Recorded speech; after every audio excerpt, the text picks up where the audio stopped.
the second leg of our Kamilaroi Highway road trip. Thanks so much for joining us once again. Our first episode through this stunning region of New South Wales took us from Willow Tree to Moree. And now we're back on the road again, and no doubt plenty more great people, places, and awesome stories to uncover. So far, we've travelled from our starting point at Willow Tree through Gunnedah, Narrabri and onto Moree. From here, we're making our way to Lightning Ridge before we move on to nearby Walgett, through to Brewarrina and wrapping up our Kamilaroi Highway road trip in Bourke.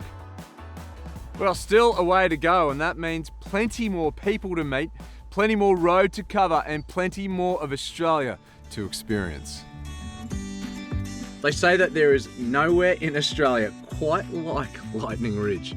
And on first impressions, this town, just over 700 k's from Sydney, portrays a combination of unorthodox and entrancing rural sophistication. You know, I talk about being different and rural sophistication. I mean that in a good way. In fact, I mean it in the best way possible.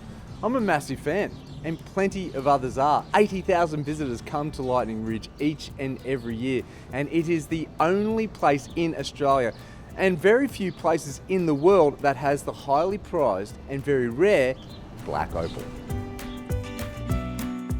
A few other words come to mind when talking up Lightning Ridge. Compelling, quirky, different, eccentric. This place is certainly out of the ordinary. On our way into town, you can't help but notice Stanley the Emu, designed by one of the Outback's favourite painters, who just happens to have a gallery in town. John, how did this journey begin for you? Chris, it's a long journey, mate. It's probably I've been painting 40 years full time now. I did up an old Toyota Hiace van, and I thought I'll take off and travel around Australia and make a living out of being an artist, totally naive. Anyway, I got to Lightning Ridge, and the people here, because Lightning Ridge is a transient sort of a town, they've all come from all over the world looking for opal. No one cared what you did, they were all chasing a dream. Right. And I'm chasing a dream, and I thought, this is the land of dreamers. Yeah. I had no idea what I was going to paint when I got here, but looking at the big sky, and if you put something in front of a big sky, that's your subject then, Yeah. So it was quite easy then, living in Lightning Ridge, to put an old truck in front of a nice sky, or an old car in front of a nice sky. I love the fact how Lightning Ridge has inspired you to be the artist you always wanted to be, and now, mate, opening up a gallery as well. These days I'm extremely happy with it because it's sufficient enough, and it gives me an income now where I can travel and paint and be a bit more free. If you're doing something that you like, don't do it for the money, do it for the love of it. And that's what I've done. So people now saying to me, because I'm a bit older of course, and they're saying, when are you going to retire? I go, what, take up painting? So I am never going to stop painting because it's just what I want to do. This is where your passion can take you. Well done, mate. Yeah, oh, thank you. The Australian Opal Centre is one of Lightning Ridge's most visited attractions, and it's where you can find out all about why this region in outback New South Wales is so important. So Lightning Ridge used to be a forested plain near an ancient sea, and I'm talking a long time ago, like 100 million years ago, when my mate and his friends roamed the earth. It is home to one of Australia's most important fossil sites, and the centre boasts a fantastic and very rare collection of opalised fossils, telling the stories of the rich and colourful history and heritage of the region in the heart of Australia's opal fields. In the next few months, some massive changes are coming to the Opal Centre. I think the plans are going to blow you away. It is a magnificent, big, shiny new building built into the landscape and filled with treasures and the stories behind the people that found them. So stay tuned. The people out this way are very excited, and they should be, for what's coming to Lightning Ridge.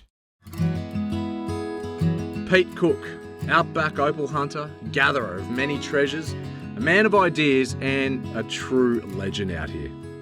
Well, mate, you've had a multifaceted, storied career, to name but a few: mechanic, opal hunter / miner, and looking around me, fantastic artist. I have a lot of fun in my sheltered workshop here.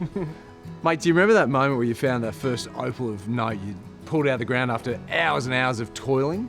Yeah, the hairs stand up on your arms, and I've said it before, it's the best feeling you can get with your clothes on, mate. It's find an opal, it's a buzz, it's good. Tell me about the sculptures, mate, because they're incredible. Like, how does all of this start for you? It's all old mining equipment, so it's connected to the ridge. Like the latest sculpture I'm working on now, I've used explosives to blow the side out of an edgy, and it's going to be a water feature, you know, so it's a lot of fun, you know, I enjoy it. Of course it is, Pete. Of course it is. Mate, it must be super satisfying when it all comes together. So I look at your big, beautiful pterodactyl. And that's my soft maternal side coming out of me, the mother feeding the child a small crocodile, you know. It's a nice one, yeah. You've got to have a sense of humour and not take yourself too serious is the main thing.